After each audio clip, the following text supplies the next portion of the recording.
Akibat peperangan Raja Tua Rambut Jagung yang berlarutan, rantaian bekalan minyak hitam dunia terputus. Krisis tenaga melanda Nusantara. Bagi menjimatkan kos, seorang Mamanda Menteri telah meluluskan dasar kenderaan tanpa karbon. Maka pihak istana pun menghantar pengangkutan baharu untuk Pak Pandir dan Lebay Malang melalui tender terpilih. Aduh, Pandir, patah riuk lutut aku. Ini ke basikal tender yang menteri tu luluskan? Spesifikasi apa dorang pakai ni? Ini basikal budak tadika? Sabar lang.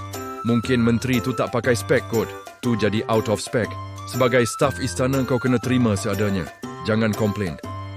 Ya, Lebay Malang kini bukan lagi biawak hidup. Dia telah menerima surat offer sebagai PSH pembantu Pak Pandir. Walaupun kontrak kena renew setiap 3 bulan, tapi sekurang-kurangnya dia dah ada gaji sendiri. Memanglah aku staf PSH. Tapi takkan staf PSH kena seksa macam ni? Bukan takat negari je ada krisis tenaga. Dengan tenaga-tenaga aku sekali dah nak habis ni. Kopi songkok yang selalu aku minum tu pun dah out of stock. Menggeletar lutut aku. Jangan risau lang. Kau minum ubat kuat muntah jin dari Abang Badang ni. Tapi pesan aku satu je. Kau minum sesudu makan je tau. Jangan tamak. Kalau aku minum sebotol terus tak boleh ke? Jangan gila. Kau memang akan nampak kuat di luar, tapi kau jadi lembut di dalam. Geli pula aku tengok kau lenggok-lenggok kat depan aku nanti. Destinasi mereka kali ini adalah untuk mencari daun rempat. Daun itu berada di tangan seorang pertapa bernama Nenek Kebayan. Selepas sejam mengayuh, mereka tiba di penghujung hutan.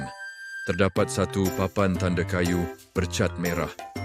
Kedai jamu rumah Nenek Kebayan buka 9 pagi hingga 5 petang. Demi selamat datang. Ada apa yang boleh saya bantu? Cari ubat ke aban-aban handsome? Salam. Kita orang ni sebenarnya cari orang. Kami nak jumpa Nenek Kebayan. Tumpang tanya, ni cucu dia ke? Nenek pergi pasar ke? Aduhai, aban ni mesti orang luar kan? Sayanlah orang yang aban cari tu. Sayan yang dorang panggil tu. Yang biar betul, awak ni muda lagi. Takkan awak ni Nenek Kebayan? Pakai susuk ke? Minta boleh? Bukanlah Aban. Nama asal kedai ni, Kedai Nenek Kebaya. Sempena nama arwah Nenek Sayan yang suka pakai baju kebaya. Habis tu, apa sal kat signboard depan tu tulis Nenek Kebayan? Orang kampung kat sini, lidah dorang semua sengau sikit. Saya pun dorang panggil Sayan.